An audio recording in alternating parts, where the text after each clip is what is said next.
Kenapa pemerintah dan DPR begitu ngotot menyelesaikan dan mengesahkan Omnibus Law rancangan Undang-Undang Cipta Kerja? Pertanyaan ini muncul ketika ada di media sosial sejak polemik rancangan Undang-Undang Cipta Kerja muncul awal tahun kemarin. Rancangan undang-undang dibahas oleh pemerintah bersama DPR. Proses penyelesaian Undang-Undang Cipta Kerja ini terbilang cepat, sehingga disahkan pada sidang paripurna Senin kemarin. Pembahasan rancangan Undang-Undang Cipta Kerja ini setebal 900 halaman.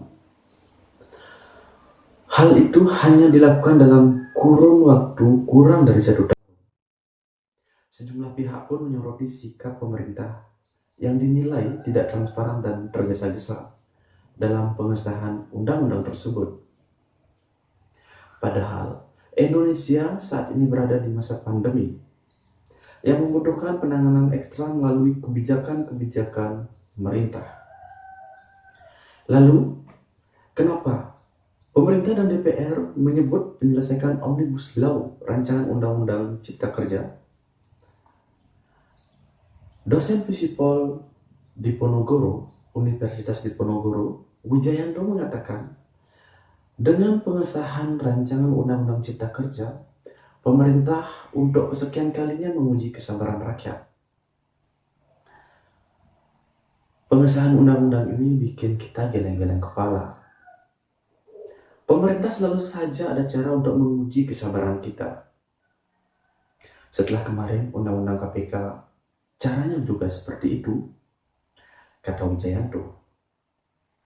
Untuk menguji kesabaran kita setelah kemarin undang-undang yang katanya Undang-Undang KPK terlalu ngebut bagi sebuah proses rancangan undang-undang. Menurut dia, tidak ada oposisi yang kuat setelah pemilu 2019. Ini memudahkan pemerintah dalam mengeluarkan undang-undang meski menuai banyak protes. Dengan kondisi itu, tak ada lagi pihak di parlemen yang mengkritisi kebijakan pemerintah. Ia mengatakan, tidak ada lagi pihak parlemen yang mengkritisi kebijakan pemerintah dalam pengesahan Undang-Undang Cipta Kerja secara cepat ini karena ada kepentingan yang sama, yaitu ekonomi di kalangan elit oligarki. Orang tidak akan sepakat pada satu hal kecuali mereka memiliki tujuan kepentingan yang sama. Nah, kepentingan yang sama itu menurut saya adalah kepentingan ekonomi politik di kalangan elit oligarki yang ingin agar kepentingan ekonomi politiknya bisa terwujud. Jelas, menurut dosen ini. Hal ini menurut dia kembali lagi menegaskan bahwa kebijakan pemerintah lebih berpihak pada pemilik modal dan elit politik. Kedua entitas itu dianggapnya tidak bisa dipisahkan. Oleh karena itu, ia menilai tak heran jika pemerintah mengabaikan banyak aspek dalam sejumlah kebijakannya, termasuk Undang-Undang Cipta Kerja ini. Rezim ini punya mata tapi tidak melihat, punya telinga tapi tidak mendengar, dan punya hati tapi tidak merasa. Semua atas nama ekonomi, kemudian gelap mata. Omnibus Law Undang-Undang Cipta Kerja cederai Undang-Undang Pemda. Dalih pemerintah apa dalih pemerintah ketika polemik menyeruak soal rancangan Undang-Undang Cipta Kerja ini?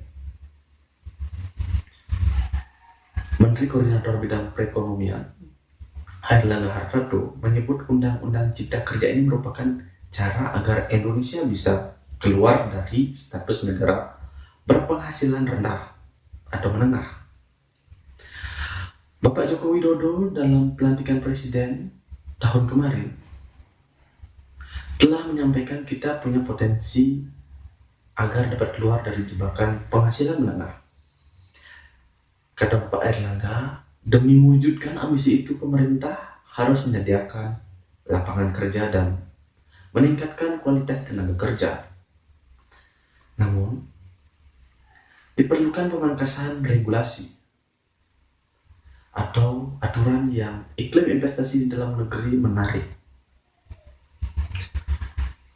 Untuk itu Erlangga menyebutkan disahkannya Undang-Undang Cipta Kerja ini untuk mengubah atau merevisi beberapa hambatan dengan tujuan menciptakan lapangan kerja. Undang-undang tersebut adalah instrumen untuk penyederhanaan dan peningkatan aktivitas birokrasi. Sementara itu, Ketua DPR Puan Maharani mengatakan Undang-Undang Cipta Kerja diharapkan mampu mempercepat kemajuan ekonomi. Melalui Undang-Undang Cipta Kerja diharapkan dapat membangun ekosistem perusahaan di Indonesia yang lebih baik dapat mempercepat terwujudnya kemajuan Indonesia. Ujar Puan dalam rapat paripurna pengesahan rancangan Undang-Undang Cipta Kerja. Meski banyak pihak yang menilai pembahasan rancangan Undang-Undang Cipta Kerja dilakukan secara tertutup, Puan mengklaim pemerintah dan DPR telah membahas undang-undang itu secara transparan dan cermat sejak April kemarin.